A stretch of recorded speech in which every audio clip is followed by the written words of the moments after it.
मायावती के खिलाफ अभद्र टिप्पणी करने वाले दयाशंकर सिंह को हाईकोर्ट से कोई राहत नहीं मिली है। इलाहाबाद हाईकोर्ट की लखनऊ बेंच ने दयाशंकर की गिरफ्तारी पर रोक लगाने से इनकार कर दिया है। कोर्ट ने केस की अगली सुनवाई 8 अगस्त को तय की है।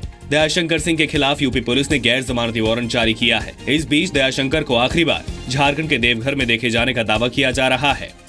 उन्होंने जवाब लगाने के लिए कहा है और स्टेट गवर्नमेंट से भी कहा है कि अपना दें। उसके बाद उन्होंने इस मैटर को 8 तारीख के लिए लगा दिया है और अरेस्ट पे कोई स्टे नहीं दिया।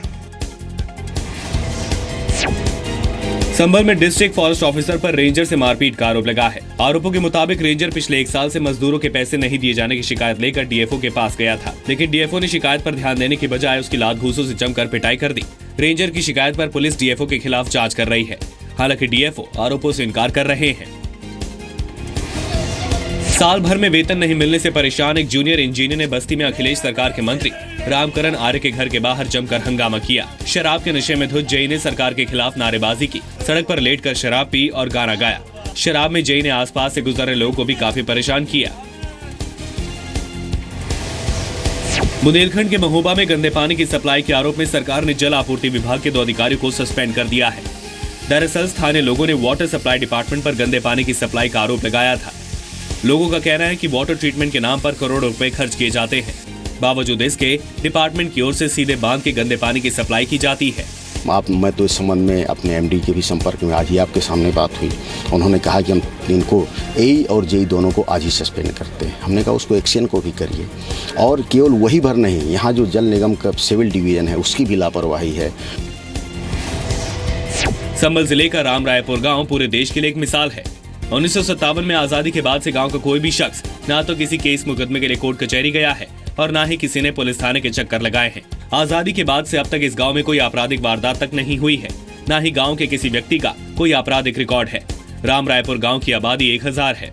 आपस में मेल मिलाप करके रहती है। किसी प्रकार की आपराधिक घटनाएं अभी तक, मेरी उम्र इस समय 70 साल से ऊपर की हो रही है, अभी तक ना कोई किसी प्रकार के कत्ल वाली बात आई है, ना किसी प्रकार का और छोटे मोटे अपराध। पंजाब के फिरोजपुर में स्थानीय प्रशासन की लापरवाही की वजह से इन दिनों लोग बीमार हो रहे हैं। दरअसल सप्लाई से आने वाला पीने का पानी बेहद गंदा और दूषित मिल रहा है। पाइपलाइन में जगह जगह लीकेज की वजह से लोगों को बदबूदार पानी मिल रहा है, जिसे पीकर कई लोग बीमार पड़ गए हैं। लोगों का आरोप है कि स्थानीय प्रशासन से गंदे पानी की कई बार शिकायत की जा चुकी है, लेकिन अभी तक कोई नतीजा नहीं मिला है। पंजाब पुलिस की भर्ती परीक्षा में पहले ही डोप टेस्ट का असर दिखने को मिला है। पहली बार हो रहे डोप टेस्ट की वजह से 600 उम्मीदवारों में से 224 डोप भर्ती ट्रायल में शामिल तक नहीं हुए, जबकि 356 में से 44 उम्मीदवार किसी न किसी तरह के नशे के आदी पाए गए। राज्य सरकार का कहना है कि डोप टेस्ट का मकसद स्वस्थ युवाओं को पुलिस में भर्ती करना है। पंजाब और हरियाणा हाईकोर्ट ने आम आदमी पार्टी के नेता कंवर संधू को बिना इजाजत जेल में घुसने और जेल के रिकॉर्ड से छेड़छाड़ करने के मामले में जमानत दे दी है। संधू पर बेअंत सिंह की हत्या के दोषी फांसी की सजा पा चुके बलवंत सिंह राजवाना से मिलने के लिए गैर कानूनी ढंग से पटियाला जेल में रिकॉर्ड से छेड़छाड़ का आरोप है।